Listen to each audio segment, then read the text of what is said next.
chapters of Bhagavad Gita. Om Srimad Bhagavad Gita Dvadashodhyayah Bhakti Yogaha Arjuna Uvacha Evam Satata Yuktaye Bhaktasvam Paryupasate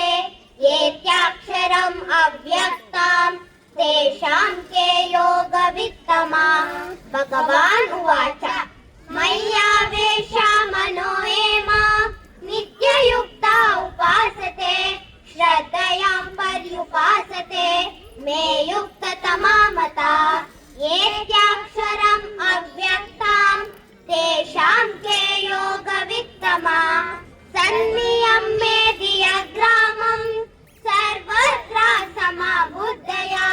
Te Prapnuvanti Mameva Sarvabhutayite Rata Kleshodikatarastesham Avyaktastachetasam Avyakta hi gatir dukkam Dehavad viravapyate Yetu sarvani karmani Mahi sanyasya matpara Ananyenaiva yogena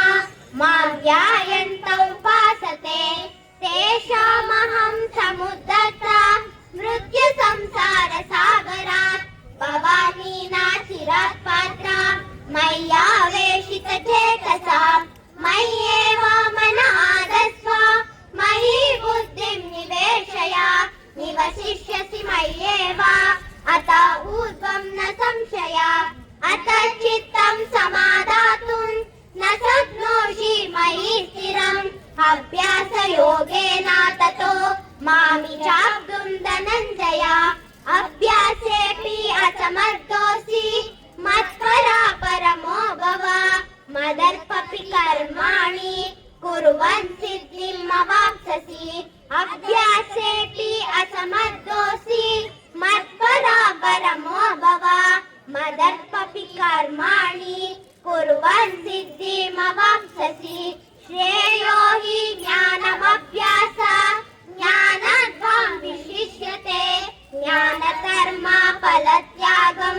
Tyaga shanti anantaram Hari Om.